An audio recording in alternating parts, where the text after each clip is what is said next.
Just to briefly note, in terms of the recovery of her career and its recognition, the New York Times has done a series of obituaries on women, professional women, artists, important women who they did not publish at the time of their death. And one of the first women they chose was Froogh Farrokhzad to republish her obituary. She died in a car crash in 1967, tragically young. Suzanne, I'm assuming you came to her poetry first, then saw The House is Black. Can you talk a little bit about how you first encountered her poetry and what it meant to you at the time? I encountered Frough's work in Iran because she actually, at that point when I was in high school, she actually had entered the literary studies. So we actually studied Frough's poetry, and every time Frough's name came up, there was this pregnant silence in the air. And as young women, we were wondering what was the enigma. And on one hand, there was like incredible amount of interest in her life as a person. On the other hand, there was so many taboos around her. But what we saw was a literary figure who wrote poetry that was so naked that for us in our teens, her tormented, dark, humanistic, modernist, existentialist, socialist, fashionable, handsome, this combination of things was really attractive and interesting because, it was in the time that we were all had high hopes for modernization in a way that didn't homogenize the culture in the sense of like there was this tension between modernism, Westernism, and Easternism, and this tension as where the balance is and how far we can go to become, sort of lose the identity of our culture, and how to also educate the traditionalists that, it's not because we are experimenting that we're, breaking the boundaries of what classicism or traditionalism is, and how if we actually are trying to rape our own complex and extremely interesting culture. So in this combination of elements, Frough was really for us like someone to look up to, and also it also kind of taught us that to do something progressive and interesting and personal, individualistic as a woman, that in a patriotic society, that you had to develop a way of fastening your seatbelts and kind of going through life with that idea that there was nothing normal about the idea of being eloquent, modern. And it's like it was centuries had passed by, and then we had maybe only 100 years of documentation of what women did in literature, in art, and you wonder, where were the women when we had Rumi and Hafiz and Attar? I mean, matriarchy for sure is a genetic psyche of Iranian women. We could see what Iranian women are doing now under so much pressure. Amazing. So you were wondering, how come we don't have any documentation of all that happening in those thousands of centuries? Then you would ask them, oh, there was this mystic woman who danced naked in the 10th century. Her name is Lala. And I was like, that only one mystic woman who danced naked? So there was this idea, the clarity of the fact that there was something wrong with this picture. And for us I was a ballet dancer in Iran. I was at that point in the arts. And so we had one foot in culture. I went to a difficult high school, so we had to really study. The fabric of the society was really complex. And to have someone like Frough there who had paid a really expensive price just to be a woman, just to be a woman in her teens. She had wrote a poem called Sin, which, when I did my multimedia show based on her work, which was at the Wallace Annenberg at Royston, and then we took it to Metropolitan Museum of Art, in the Egyptian wing of the Metropolitan Museum of Art, we took Frough's words there and performed it there. When I lost my line of thought, but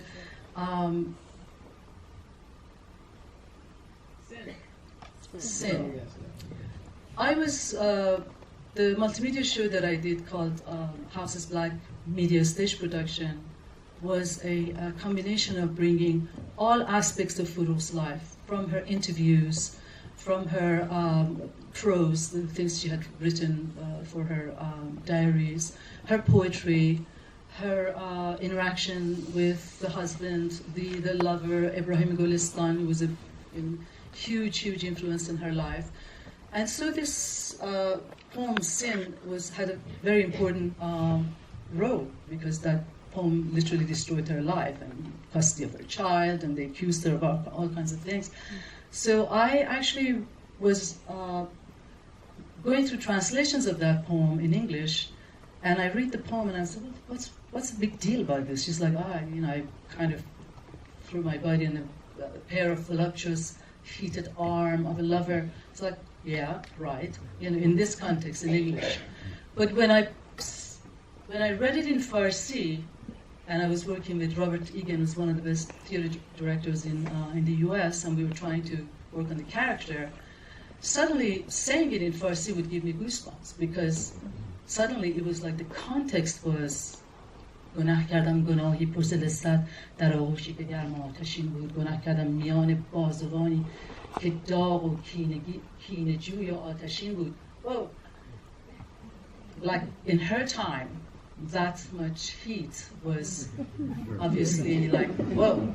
So I decided to do the poem in Farsi just because I wanted to carry that vibration of feeling that intensity of speaking with that blunt, naked language. But frankly, I mean, at 18, of course you're promiscuous, everybody is that. So, so much to talk about. Yeah.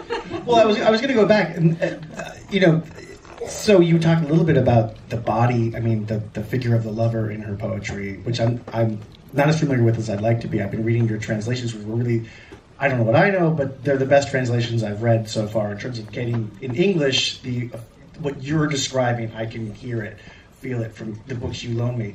But the body, the lover, the intertwining physically, spiritually, is something that the imagery of the body occurs a lot in her films, Men and Women. The House is Black is obviously a film very much about the body, but a different kind of body, a body that is in a way been corrupted, at least in the initial encounter with the imagery. Where do we situate The House is Black? And you've touched on it a little bit, Ahmad. Where do we situate The House is Black in her, this is a question for both of you, in her poetry? And were you shocked when you first saw it? Not because of the images, but because of what you knew about her poetry, and then you saw her translating that into this visual medium. I was shocked at the fact that she did a documentary on this scale of the poetic lyricism, the truth-telling, this metaphoric society that's deprived from anything and not based on anything that they should merit, but based on injustices of the universe, and also a metaphor for how little we take care of the weak. But I wasn't surprised of the content. I mean, the content reflects to me her huge tendency to be a humanist, women's rights activist, an existentialist, and really wanting, both Froogh and Ibrahim Gulistan, really wanting to mirror through their work, to put a mirror before the society as to the darknesses that we carry and we never talk about, to have you reflect upon our own weaknesses, our own shortcomings, our own tendency, so that you would reflect upon the metaphors in the society. Yeah, to me, The House is Black really connects with several important junctures in her poetic career, short as it was, 16 years only. But consider the question of nakedness that Susan mentions.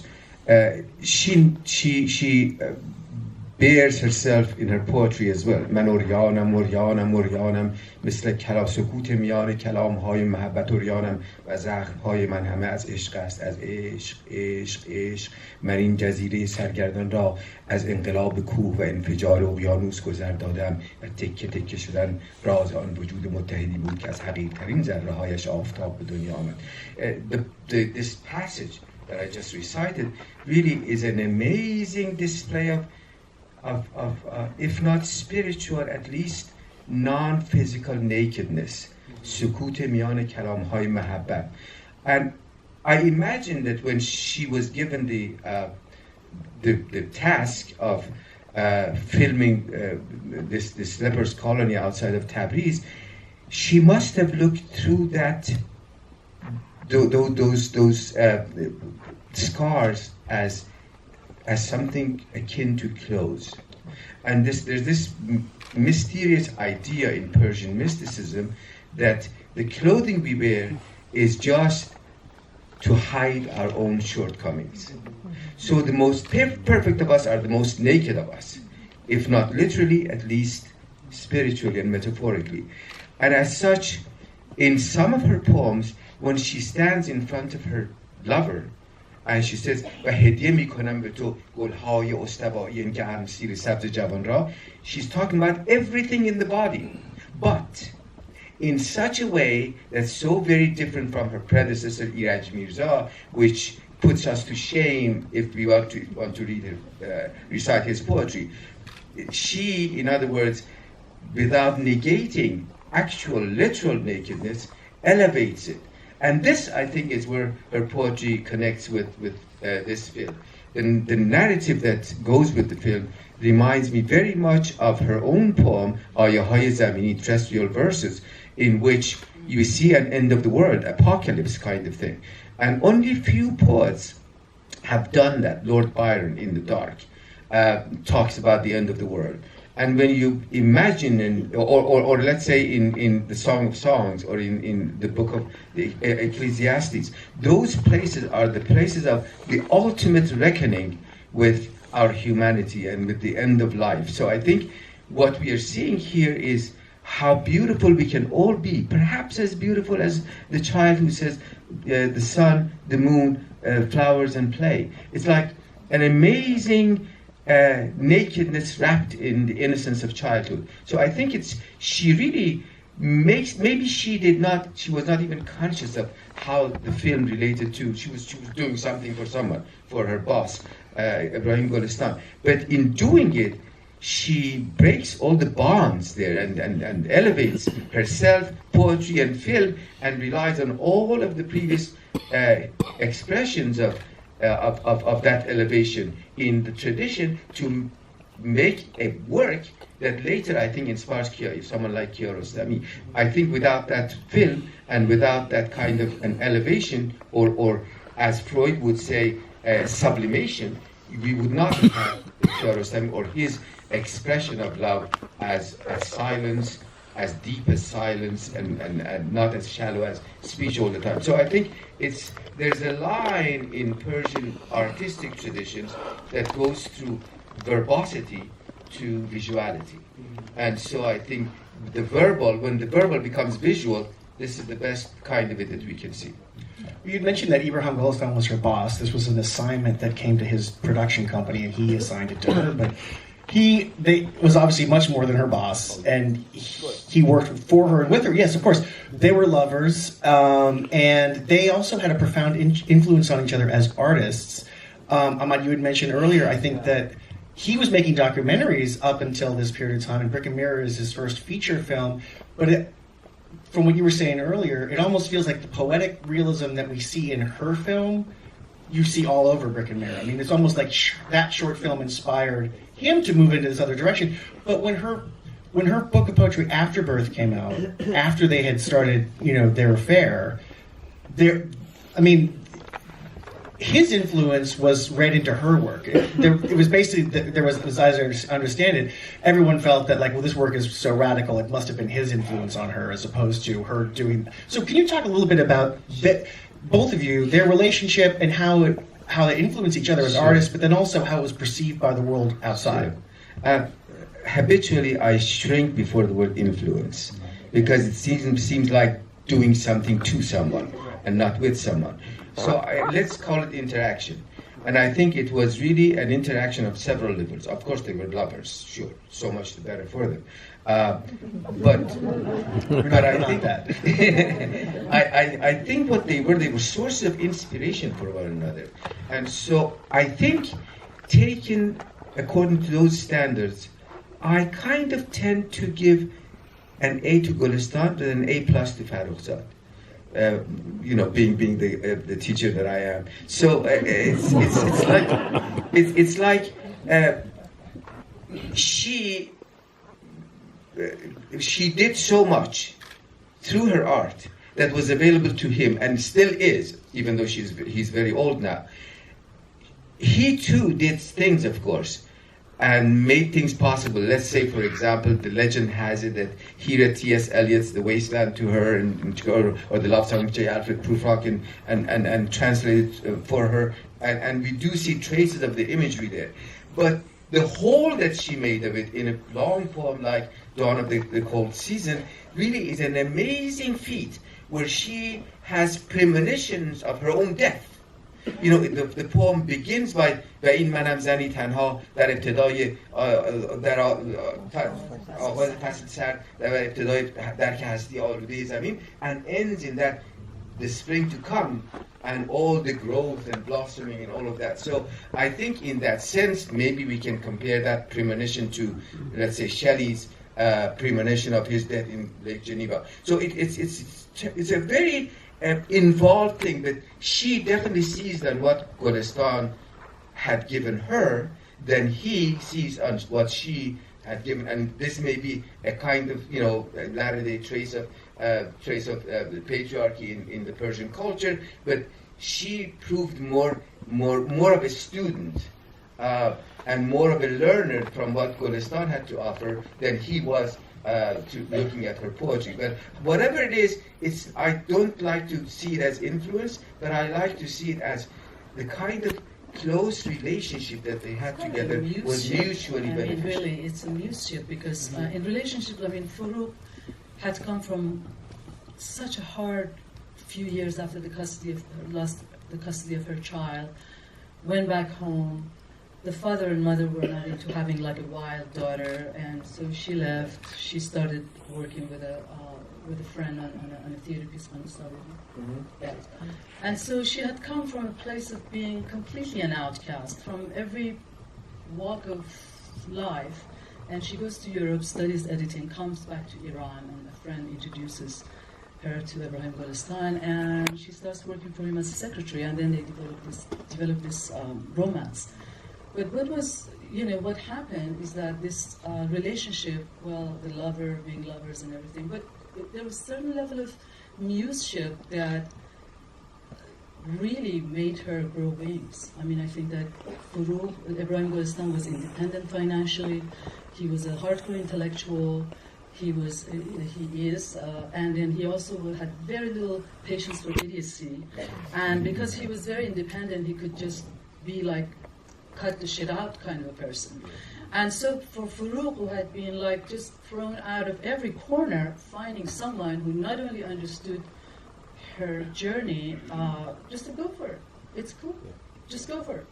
And the value of that, in especially when you're young and you're questioning every aspect of your own artistic trip that has cost you so much, to have someone of that maturity and financial independence and also intellectual clarity to be in the picture. I think that, and she was this most inspiring young woman. So what she did for him, I don't think that Ibrahim Golestan was as ambitious about his own art. I think he was producing a lot, and Froogh was more of an artist who really wanted to transcend, and Ibrahim Golestan was already doing what he was doing, so he wasn't eager to. In an interview I listened to him, he said, I have absolutely no interest in being famous, or and so there were different dynamics, and I think they really it's really a big mistake to create this idea that there was any competition, or it just, not for Ibrahim Golestan's wife and family, but for them it was lucky they found each other. Something really wonderful happened. No, really, because I actually know the family, some of the family members. I'm really good friends, and I can imagine.